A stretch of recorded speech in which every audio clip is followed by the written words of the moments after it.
اللہ سے راز و نیاز کی باتیں، جو باتیں بندہ کسی سے نہیں کر سکتا وہ اپنے رب سے ڈائریکٹ کرتا ہے، اپنے دل کے سارے دکھڑے اپنے رب کی دہلیز پہ رکھتا ہے اور اپنی ساری ضرورتیں مالک کی چوکھٹ پہ رکھ دیتا ہے، اور اس سے مانگتے ہوئے بندے کو شرم نہیں آتی، حیا نہیں آتا، بلکہ اس سے مانگتے ہوئے فخر محسوس ہو رہا ہوتا ہے کہ میں اپنے رب سے مانگ رہا ہوں۔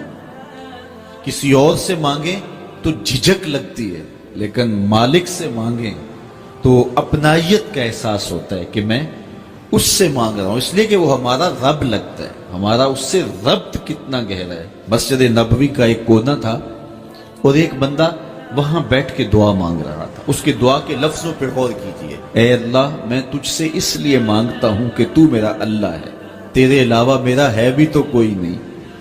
تو یہ وہ دعا مانگ رہا تھا اور مسجد نبوی کے کونے میں بیٹھا تھا۔ حضور نے دیکھا تو ایک صحابی سے کہا، وہ جو دعا مانگ رہا ہے اس کو جا کے بتا دو تمہاری دعا قبول ہو گئی ہے۔ وہ مانگ اس ڈھب سے رہا ہے۔ تو یہ دعا اپنے رب سے نیاز ہے، دعا خود عبادت ہے۔ جب تمہاری ضرورتوں کا کفیل وہ ہے تو پھر اس سے نہیں مانگیں گے تو کس سے مانگیں گے؟ اور جب اس سے بندہ مانگتا ہے تو پھر وہ مانگنے والے کی لاج بھی رکھتا ہے۔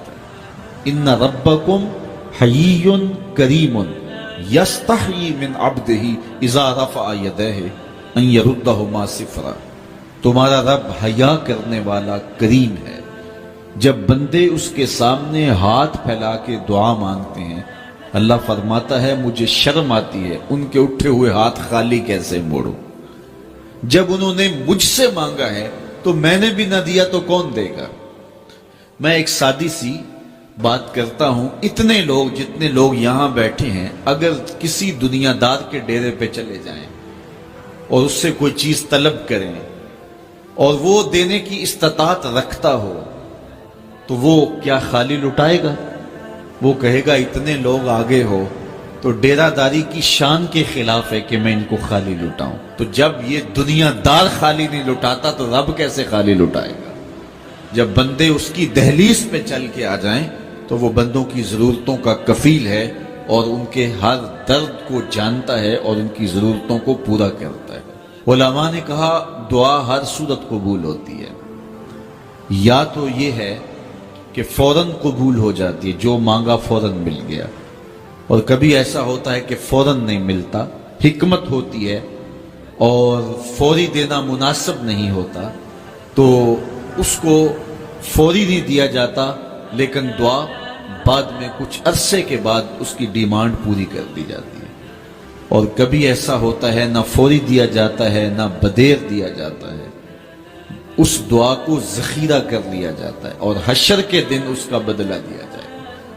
اور روایت میں آتا ہے حشر کے دن جب ان دعاؤں کا بدلہ دیا جائے گا جن کا بدلہ دنیا میں نہیں ملا تھا تو لوگ آرزو کریں کہ کاش کہ دنیا میں کوئی دعا قبول ہی نہ ہوئی ہوتی، سارے صلے آخرت میں ملتے۔